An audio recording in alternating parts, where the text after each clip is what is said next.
지금 시점에서 보면 사실상 북한의 승리입니다. 조심해야 된다. 북한이 다시금 대화를 재개하고 협상을 시작을 한다면 틀림없이 이것을 그대로 갖고 올 테고요. 그렇다면 여기서 시작하는 것이 과연 우리가 생각하는 북한의 비핵화와 얼마만큼 잘 맞아갈 수 있을 것이냐에 대한 심각한 고민이 필요하다.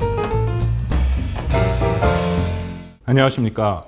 박원권의 북한과 세계에 시청해 주시는 여러분 다시 한번 환영하고 감사드립니다. 오늘은 과거로 좀 돌아가서 말씀을 드리려고 합니다.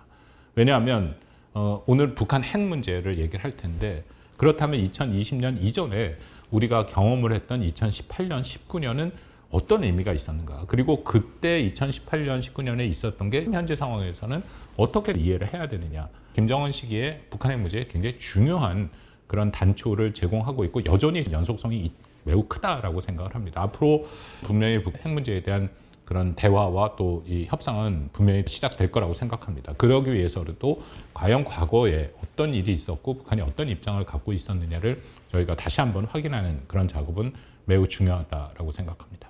2018년에 있었던, 지금도 많이들 기억하고 계시라고 생각하는데, 2018년 6월 12일 날 역사상 처음으로 미국의 지도자 트럼프 그 당시 대통령과 북한의 김정은 위원장이 만났던 역사적인 회담이죠.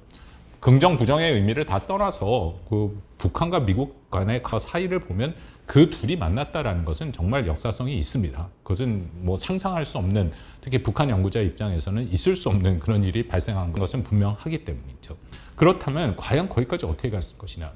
이 말씀만 드려도 굉장히 많은 얘기가 있을 수 있습니다만, 2017년에 특히 저는 여러 가지 변수 중에 트럼프 변수가 상당 부분 작동했다라고 생각됩니다. 여러분 잘 아시다시피 트럼프 미국 전 대통령은 굉장히 독특한 대통령이죠. 좋게 표현해서 그렇습니다만, 어쨌든 이전의 대통령과는 굉장히 다른 시각과 접근을 했습니다. 2017년을 기억하는 많은 분들이 계셨겠지만, 그 당시에 트럼프 대통령이 북한을 향해서 예를 들어서 화염과 분노, 북한은 존재치 않을 것이다, 김정은을 로켓맨이라고 부르면서 굉장히 강력한 언사들은 이전의 미국 대통령에게는 전혀 있지 않았던 것이죠. 이거는 이미 확인된 사실입니다만, 2017년에 북한에서 외무성이 미국 기자들을 초청합니다. 평양으로.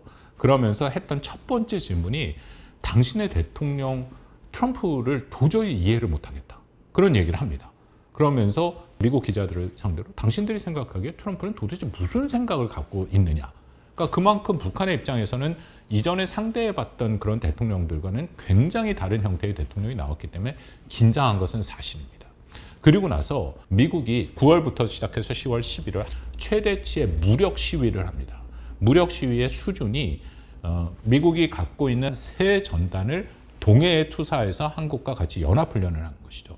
항공모함 전단이 온다는 것은 미국이 전쟁을 개전할 때 하는 전력입니다. 그러니까 그만큼 왔다는 것은 실질적으로 전쟁의 가능성이 굉장히 높았다. 그러니까 전쟁을 준비했다라고 북한이 이해할 수 있는 그 정도 수준이 됐다라는 것이죠. 또 하나, 미국의 전투기, 또 핵을 탑재할 수 있는 전략 폭격기 같은 경우에 북한에서도 아마 레이더로 확인이 될 텐데, 동해로 해서 물론 북쪽으로 넘어가진 않고 군사 분계선을 따라서 이렇게 오다가 서해로 빠져나가는 그런 비행들을 하는데, 이건 북한의 입장에서는 굉장히 큰 위협이 될 수밖에 없는 게, 보통 이 군사 작전 측면에서 공격을 할 경우에는 그렇게 동해로 들어오다가 서해쯤에서 이렇게 넘어서 평양을 공격하게 됩니다. 그러니까 그 정도로 북한의 입장에서는 정말 트럼프의 미국이 북한을 공격할 수도 있겠다라는 그런 생각을 할 수 있는 상황이었다는 것이죠. 그것을 방증하는 하나의 사례를 말씀드리면, 아까 말씀드린 북한 스스로가 외무성에서 미국 기자를 초청해서 물어봤다는 것도 있고, 2017년 11월 29일 북한이 이른바 핵 무력 완성을 선포합니다. 당시에 그 대륙간 탄도미사일 화성 15를 발사하고 나서 발표하는 것이죠. 근데 문제는 화성 15라는 것을 통해서 북한이 과연 정말 핵 능력을 완성했느냐? 완성하지 못했습니다. 왜냐하면 그것을 지금 상황에서 놓고 보면 그 이후에도 북한이 화성 15를 작년 3월 24일부터 다시 쏘기 시작했고요. 화성 17, 18까지 나왔는데 아직까지도 미국 본토를 온전히 타격할 수 있는 능력을 갖췄느냐에 대해서는 의문의 여지가 있습니다. 2017년 11월 29일에 쐈던 화성 15는 핵무력 완성이라고 보기는 어렵죠. 그러니까 북한의 입장에서 이렇게 얘기할 수밖에 없는 게, 트럼프 행정부가 대북 정책을 최대의 압박과 관여라는 표현을 썼는데 최대의 압박을 가한 것이죠. 그런 상황이 오니까 김정은의 입장에서는 이렇게 뒀다가는 정말 예측 불가능하고 이전과는 굉장히 다른 트럼프가 북한을 정말로 공격할 수도 있다라는 그런 위기감이 있었다고 생각합니다. 그래서 서둘러 2017년 11월 29일 날 완성되지 않았지만 화성 15를 쏘고 핵무력 완성을 선포하고 스스로 국면을 바꾼 것이죠. 바로 2018년 2월 달 평창 올림픽이 시작되는 그 시점입니다. 그 시점에 김영남과 김정은의 동생 김여정이 한국을 방문하게 되고 그 다음부터는 남북 관계가 풀리기 시작하면서 그것이 바로 6월 12일 역사상 최초로 미국과 북한 사이에 북한식 표현하면 조미 순회 회동이 이루어지고 거기에 정상회담 공동 성명이 나오죠.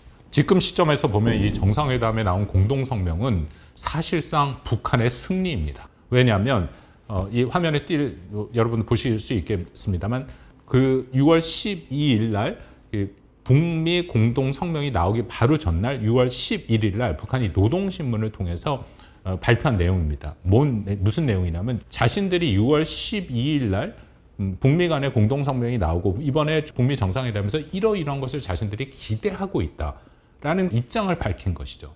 근데 북한이 기대하고 목표로 하고 있는 것과 그 다음 날 나온 미북 간의 공동 성명이 정확하게 일치한다는 것입니다. 순서도 바뀌지 않았고요. 그리고 나온 단어도 다 똑같습니다.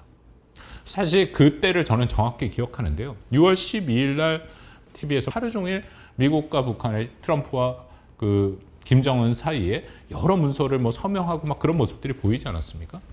그런 문서들을 보면서 사실 그쪽에 있는 한국 기자들이 합의문이다라고 해서 저한테 빨리 보내줬습니다. 이제 곧 발표를 하니까 한번 읽어보고 저보고 거기에 대해서 어떤 의미인지를 좀 해석하려고 했는데요. 제가 처음에 읽어보니까 저의 첫 번째 반응은 다음 문서를 주세요였습니다. 여러 문서에 서명을 하기 때문에 이 문서 말고 분명히 훨씬 더 자세한 내용들이 들어간 문서가 있다라고 생각을 하고 달라고 그랬더니 그 한국 기자가 문서가 없고 이게 다라고 하더라고요. 물론 그 문서가 저한테 넘어온 것은 영어였습니다. 그래서 제가 다시 한번 읽어봤더니 거기 나온 단어들이나 이 순서나 모든 게 제가 어디서 본 겁니다. 그래서 제가 그 전날 노동신문을 다시 확인해 봤더니 지금 여러분 보시는 것처럼 거기에 나온 내용과 이쪽에 나온 내용이 똑같더라는 거죠. 물론 영어와 한국어의 표현의 차이는 있었습니다만 순서도 바뀌지 않게 똑같이 나온다. 첫 번째, 북한이 늘 말하는 북미 관계 개선을 해야 된다라는 것이 양쪽에 똑같이 나오고 두 번째, 순서도 한반도에 항구적이고 공고한 평화 체제를 만들어야 된다. 그 세 번째가 한반도 비핵화가 이루어져야 된다는 겁니다. 이것만 보더라도 여러분 과연 이 6월 12일 미북 공동 성명이 이게 정말 제대로 된 성명이었을까에 대해서는 저는 적지 않은 의구심이 듭니다.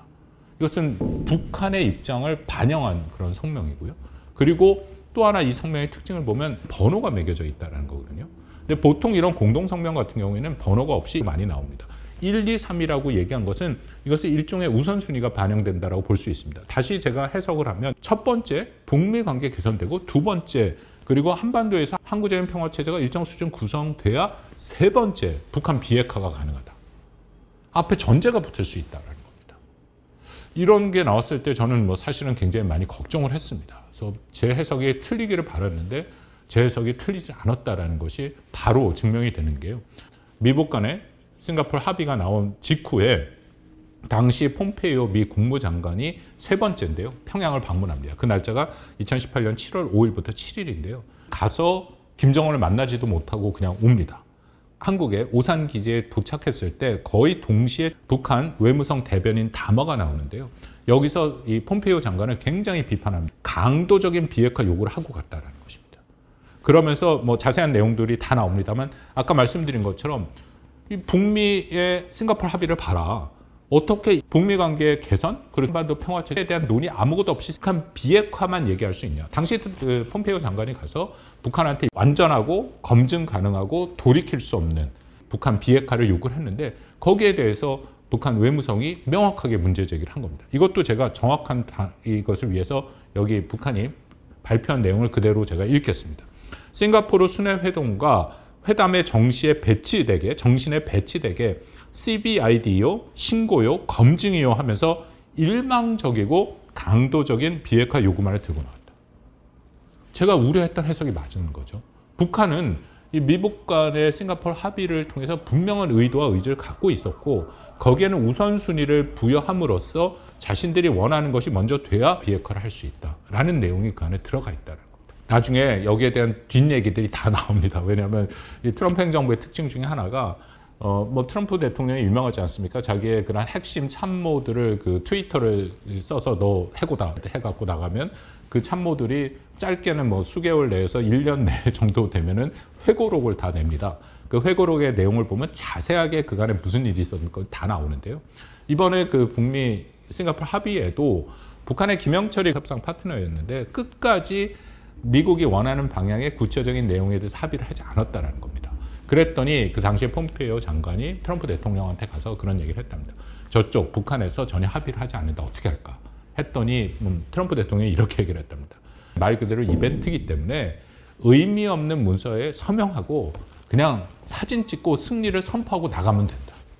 그런 얘기를 했다라고 증언록이 다 나옵니다. 그러니까 그만큼 트럼프 대통령의 입장에서는 뭐 정말 한반도의 평화와 북한의 비핵화를 생각했다기보다는 자신의 어떤 정치적인 이해와 이익을 훨씬 중요시했다라는 것이 이 사례에도 나옵니다. 나중에 뭐 2019년에 있었던 하노이 회담에서도 비슷한 상황이 반복이 되는데요. 어쨌든 이런 입장이었기 때문에 그 원하는 방향의 성명, 그런 합의가 다 나왔다는 것이죠. 마지막으로 여기 하나만 더 말씀드리겠습니다. 아까 말씀드린 조선반도 비핵화가 싱가포르 공동성명에 나오는데요. 굉장히 많은 논란이 있었습니다. 저 같은 사람은 나오자마자 이것은 조선반도 비핵화라는 것은 우리가 생각하는 북한의 비핵화, 또 폼페이오 장관이 얘기했다는 CVID와는 굉장히 다른 것이다. 북한이 말하는 조선반도 비핵화라는 것은 이미 선대 때부터 많이 얘기된 것이고 그 핵심은 미국이 한국한테 제공해주고 있는 해구산을 포함한 확장 억제를 철회해야 북한이 비핵화에 대해서 일정 수준 할 수 있다라는 전제가 붙은 거기 때문에 우리가 생각하는 북한 비핵화랑은 굉장히 다르다라고 얘기를 했습니다. 뭐 적지 않은 논란이 있었고 저의 주장에 대해서 다른 해석을 하는 분들도 많이 있었는데 이것도 북한이 스스로 나서서 이 문제를 해결했습니다. 2018년 12월 20일에 북한이 조선중앙통신 논평을 통해서 6월 12일 조미 공동성명에는 분명 조선반도 비핵화라고 명시돼 있지 북비핵화라는 문구는 눈을 씻고 봐도 찾을 수 없다. 그러면서 이 북한 비핵화가 아니라 조선반도 비핵화에 대한 정의를 내는데요. 이것도 그대로 읽겠습니다. 조선에 대한 미국의 핵 위협을 완전히 제거하는 것이 조선반도 비핵화의 정의다. 그렇다면 결론적으로 2018년 6월 12일에 있었던 싱가포르 합의라는 것은 결국 북한이 원하는 모든 것들이 다 담긴 것이다라는 겁니다. 제가 이 과거를 다시 끌고 온 것이 지난 2021년 8차 당대회 때도 그렇고 지금까지도 미국과의 관계에서 모든 걸 부인합니다만 싱가포르 합의에 나름대로 의미 있었던 합의다라고 얘기를 합니다. 조심해야 된다는 것이죠. 북한이 다시금 대화를 재개하고 협상을 시작을 한다면 틀림없이 이것을 그대로 갖고 올 테고요. 그렇다면 여기서 시작하는 것이 과연 우리가 생각하는 북한의 비핵화와 얼마만큼 잘 맞아갈 수 있을 것이냐에 대한 심각한 고민이 필요하다라고 생각합니다. 오늘은 지난 2018년 6월에 있었던 북미, 미국 간의 싱가포르 합의에 대해서 제 나름대로 해석과 의미를 말씀을 드렸습니다. 이 이후에도 많은 일들이 2018년, 19년 한반도 평화 프로세스 시기에 있었는데요. 시간이 될 때마다 거기에 대한 내용을 여러분들과 함께 나누도록 하겠습니다. 구독과 좋아요 여러분 꼭 부탁드립니다. 감사합니다.